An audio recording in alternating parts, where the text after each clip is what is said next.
विचारों के माध्यम से। जैसे एक एग्जाम्पल अब के सिनेरियो से लेते हैं। हमारे देश में बिल्कुल तुम्हारे सामने हमारे कश्मीर में 370 अनुच्छेद लिखा गया था कश्मीर को लेकर। कभी अंबेडकर जी जब गांधी नेहरू थे तब लिख दिया था ना ये, जिसमें कश्मीर को कैसा राज्य दिया गया था? विशेष राज्य, स्पेशल स्टेट। स्पेशल का मतलब था यहाँ पे इनके अपने कामकाज होंगे, अपने हिसाब से चलेंगे, और ये चलते भी थे।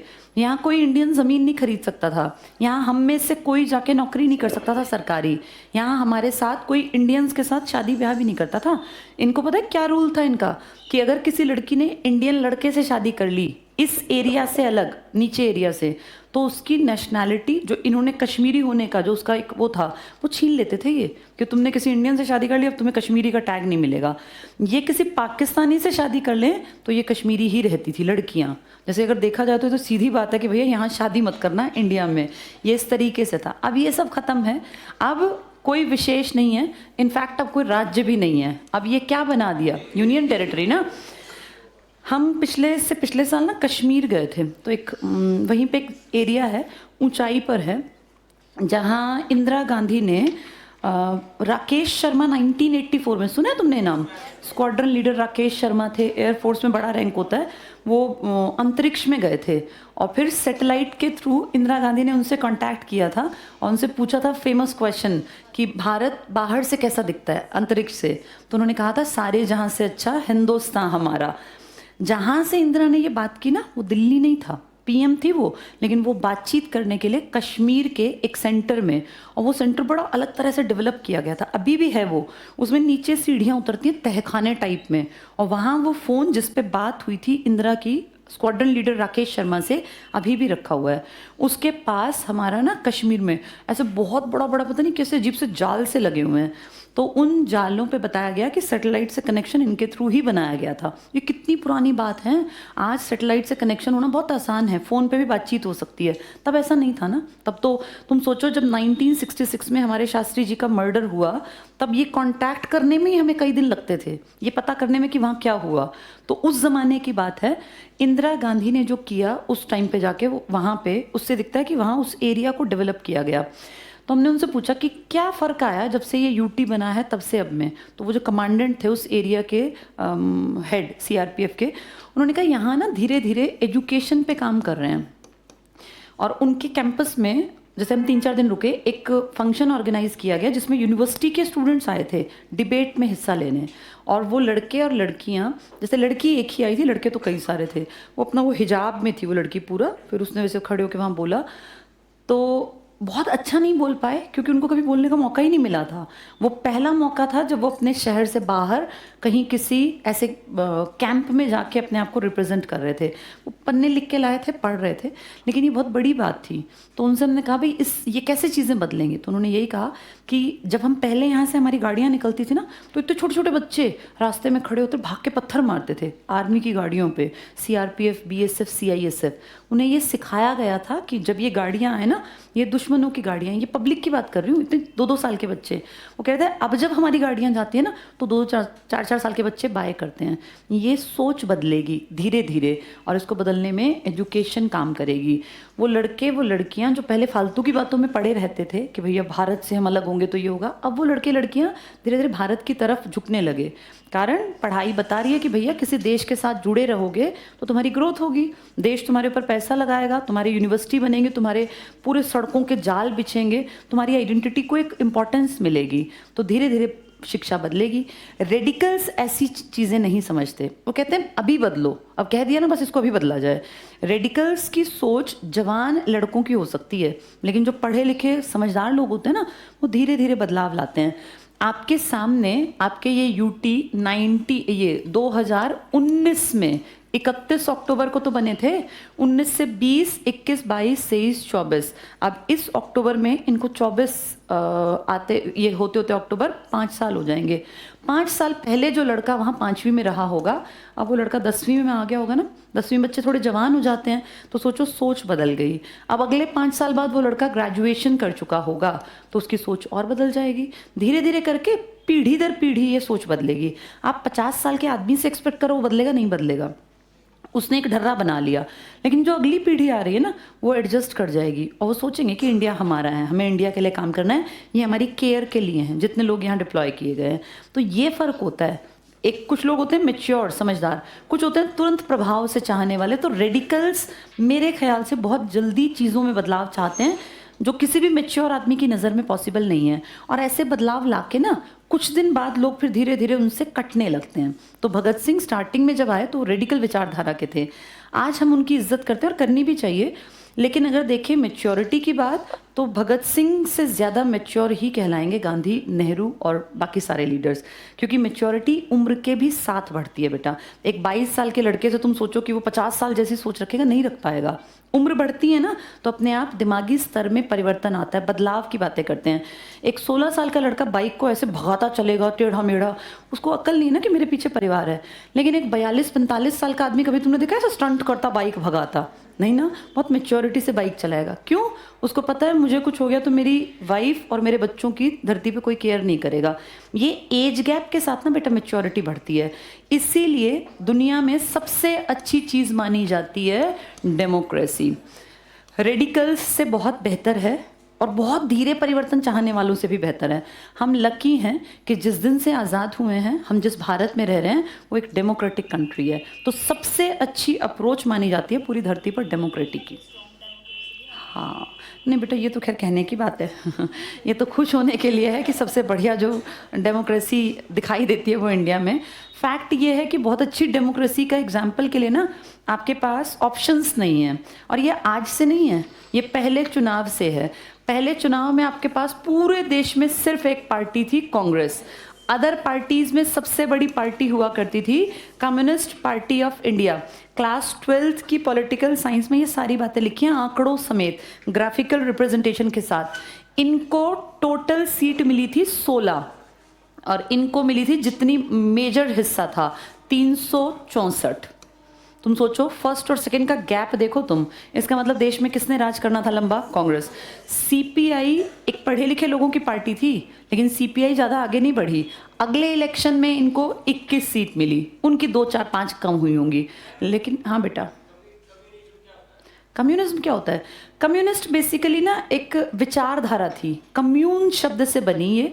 और कम्युनिज्म का सबसे बढ़िया एग्जाम्पल रशिया और चाइना ने प्रेजेंट किया था। कम्यून का मतलब होता है कम्युनिटी, बेसिकली हमारी सेंस में अगर कहें तो जहाँ पे कम्युनिटी राज करती है ना, कम्युनिटी के सारे साधन सबके होते हैं। खेत किसी एक आदमी का नहीं होता, खेत पूरे गांव का है।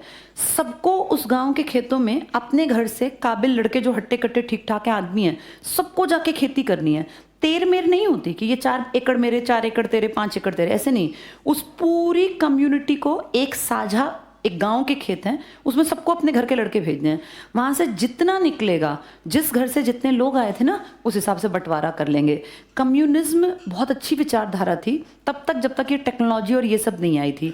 वहाँ सबकी चीज़ों पे सबका हक होता है, ऐसा नहीं होता कि ये तेरी चीज़ें मेरी। तो वो सारा गाँव ना एक साथ ग्रोथ करता है, एक साथ आगे बढ़ता है। नुकसान है तो सबका है, प्रॉफिट है तो सबका है। वो विचारधारा थी जिसमें कम्युनिज्म को बढ़ावा दिया और इस पे काम किया था रशिया ने। रशिया दुनिया में, धरती में पहला देश है धरती पर जिसने एक खास वर्ग, हम कहते हैं बेटा सर्वहारा, जो सब तरफ से हारा हो, परेशान हो, लेकिन फिर भी समाज के लिए काम करे। और इसमें 2 कम्युनिटीज़ गिनी जाती हैं, एक किसान वर्ग और एक मजदूर।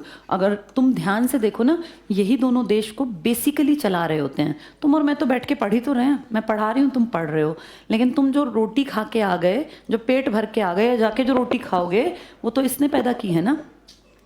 तुम यहाँ बैठ के जो एक काम बैठे हो, तुम जिन बेंचों पे, मैं जिस इस पे खड़ी हूँ, या जितनी सुविधाओं की चीज़ें हैं, ये किसी अमीर आदमी ने बनाई होंगी, लेकिन अमीर आदमी थोड़ी ना बनाता है। काम कौन कर रहा था उसके लिए? मजदूर। ये 2 लोग हैं जिनके कंधों पे पूरी दुनिया का भार टिका हुआ है।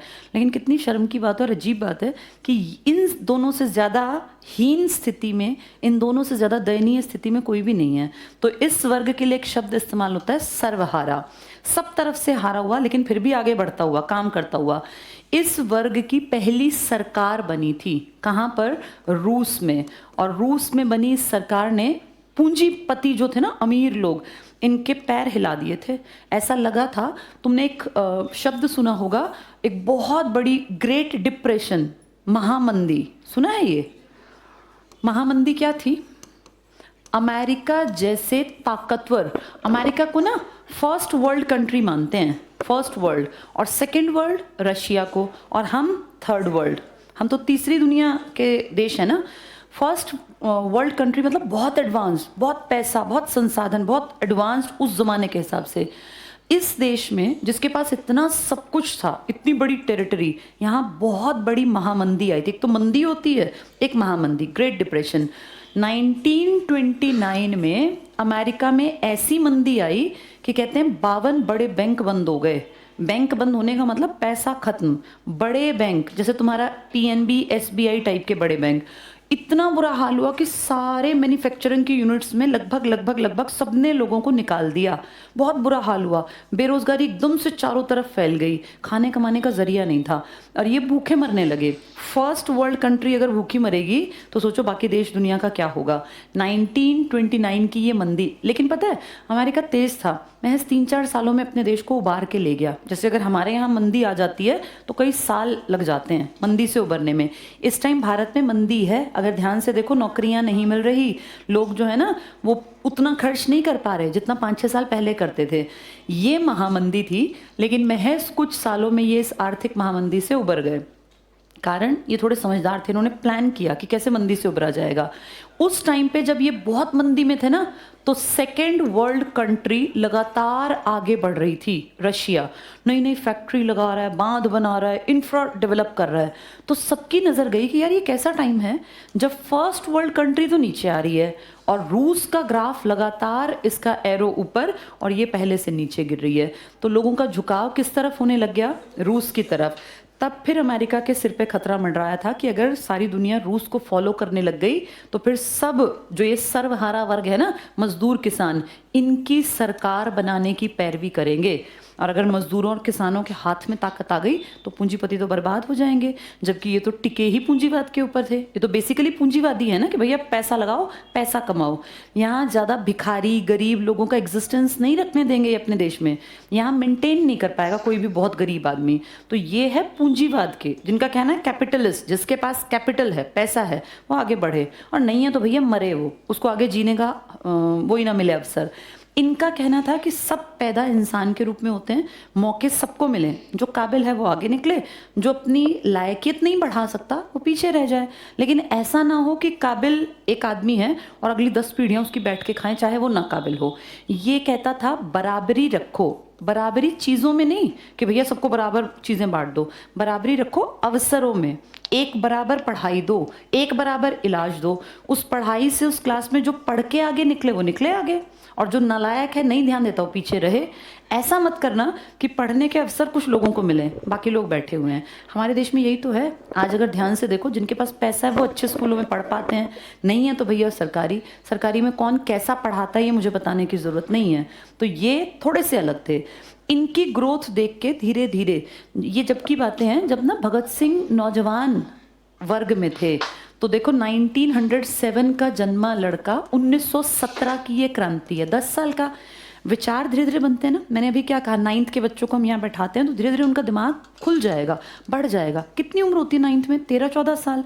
तो उस टाइम पे ये और अच्छे पढ़े लिखे परिवार के थे, इनका दिमागी विकास तेज था।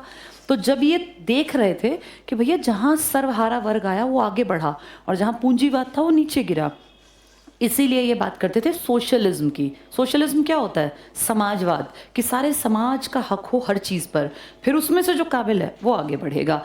इसीलिए आपके देश में जो ये पार्टी बनी थी ना, HSRA, ये कब बनी मैंने क्या बताया? 1928।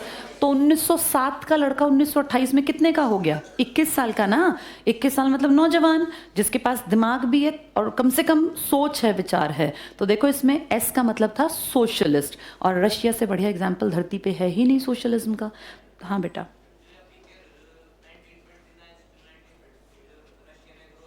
हाँ हाँ, यूएसएसआर था, वो मैं बता देती हूँ। रशिया जो है ना, पहले रूस था, बाद में इस देश ने क्या किया, जैसे इसने अपनी विचारधारा बढ़ाई तो इसने आसपास के, उस टाइम पे ना ऐसे नेशंस नहीं थे जैसे आज हैं, नेशन स्टेट हैं। तब क्या होता था, छोटे छोटे से एरिया थे और कोई भी राजा, मान लो यहाँ एक राजा है इस एरिया का, इन सब पे कब्जा कर लेता था। अब प्रॉब्लम क्या थी, इस राजा की जो भाषा है वो इनमें से किसी को समझ में नहीं आती, इनका जो खान पान पहनावा है वो सबका अलग है, तो ये ना हमेशा कलेश में फंसे रहते थे कि ये कभी अलग होना चाह रहे हैं, कभी ये, क्योंकि इनके राजा को इनकी बात समझ में ही ना आए। तो फिर ये कॉन्सेप्ट आया था नेशन स्टेट, यानी एक देश ऐसा होना चाहिए जिसकी बोली, पहनावा, खान पान कुछ तो मैच करता हो। ऐसा ना हो बिल्कुल, अब जैसे कोई बिल्कुल ऐसा यूरोप का एरिया और कोई बिल्कुल पिछड़ा एशिया का एरिया या अफ्रीका का, तो उनकी सोच समझ, कपड़े सब अलग हैं, वो कहीं भी दिमाग एक तरह से एक नहीं हो सकता। ये कॉन्सेप्ट आया और उस ज़माने में रशिया को उभरने का एक तरीका दिखा कि जब यहाँ पे सर्वहारा वर्ग की सरकार आई ना, तो इनको दिखा कि यार एरिया बढ़ाना चाहिए। एरिया बढ़ाने से क्या होगा, संसाधन बढ़ेंगे, ज़मीन बढ़ेगी, ज़मीन से ही तो खेती करेंगे, ज़मीन में से ही रिसोर्सेज निकलेंगे। तो इन्होंने आसपास के देशों को ना अपनी बातों से, क्योंकि उस टाइम कोई इस तरह से अलग बटे हुए थे नहीं, इन्होंने अपनी बातों से इनको इम्प्रेस करके और अपने साथ मिला लिया और धीरे धीरे करके इसने अपना नाम रखा यूएसएसआर। तो सोवियत रशिया कहलाता है ये, और ये सारी इकट्ठी इन्होंने एरिया बना लिया था। जिस टाइम की बातें कर रही हूँ ना, इस टाइम एक बड़े लीडर हुआ करते थे जिनका नाम था लेनिन, लेकिन 1917 इस क्रांति में इन्हीं का तो योगदान था। लेनिन सबसे बड़ा चेहरा था 1917 की क्रांति का। बाद में बेटा ये एक्सपायर हो गए 24 में। फिर उसके बाद स्टालिन नाम के एक आदमी ने यहाँ काम किया, कुछ साल बढ़िया काम किया, लेकिन धीरे धीरे धीरे ना इंसानी फितरत होती है भ्रष्टाचार करना और 2 नंबरी काम करना। इनके सिस्टम में भी वो भ्रष्टाचार, गंदगी घुस गई और वो इतनी हावी हो गई कि 1990 आते आते ये देश बिखराव की स्थिति पे आ गया। एक आदमी यहाँ था जो इनका हेड था, उसका नाम था मिखाइल गोरबा। ये पढ़ा होगा ना तुम लोगों ने, हाँ ये 12वीं क्लास में है ये कहानी, गोरबाचेव, कहीं कहीं